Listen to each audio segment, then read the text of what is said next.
Salut la team, j'espère que vous allez bien.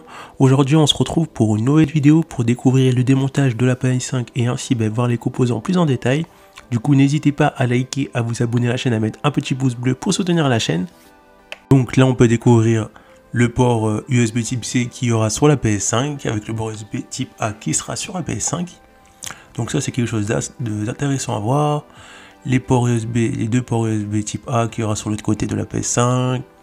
Le port LAN et le port HDMI outport et le port ACM connector. Donc c'est intéressant de voir ça. Les revends. Donc on voit que la PlayStation 5 elle est vraiment magnifique. Donc là on peut voir le démontage de la bête. Donc on va voir plus en détail les composants de la PlayStation 5. Donc là on peut voir les ventilateurs de la PS5. On les retrouve sur les deux côtés. Donc pour vraiment apporter de l'air froid, parce que pour cette bête il va falloir simplement de puissants ventilateurs pour évacuer l'air chaud. On peut remarquer qu'il y a deux collecteurs de poussière sur la PS4, ou deux emplacements qu'il a montré avec ses mains. La poussière qui va être prisonnier des deux collecteurs de poussière va pouvoir ainsi être évacuée. Pour une extension future de l'espace de stockage, une interface M2 compatible PCIe 4.0 est installée. Alors la PS5 est équipée d'un grand ventilateur à double prise d'air de 120 mm de diamètre et de 45 mm d'épaisseur. Donc là on peut voir quand même la taille des ventilateurs de la PS5.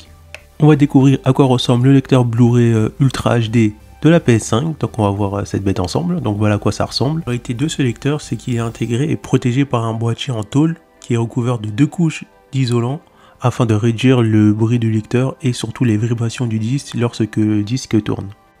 Le processeur intègre 8 cœurs et 16 threads et peut atteindre 3,5 GHz.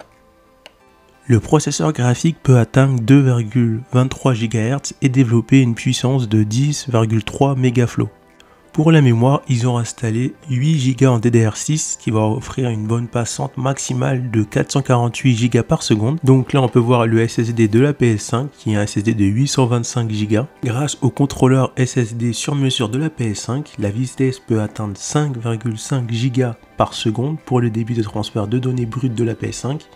Donc c'est pas mal. Surtout, c'est ce qui va vraiment réduire le temps de chargement sur la PS5 comparé à la PS4. Ce qu'il faut savoir aussi, c'est que le socle de la PS5 est constitué d'un petit dia cadence à fréquence très élevée, tout simplement parce que la densité thermique du die de silicone s'en trouve très élevée, ce qui va exiger qu'ils améliorent considérablement la performance du conducteur thermique ou du TIM placé entre le socle et le dissipateur de chaleur. La PS5 emploie comme TIM un métal liquide assurant des performances de refroidissement élevées et surtout stables sur le long terme. Il précise également qu'ils ont passé plus de 2 ans à préparer l'adoption de ce mécanisme de refroidissement de ce métal liquide. Là, on peut admirer le dissipateur de chaleur de la PS5 qui est quand même balèze. Comme pour la PS5 et la PS4, ils utilisent du caoutchouc, mais sa forme et son débit d'air lui octroient des performances égales à celles d'une chambre à vapeur. Et pour terminer, voici l'unité d'alimentation de la PS4 d'une puissance de 350 watts qu'on peut admirer. Et maintenant, vous pouvez admirer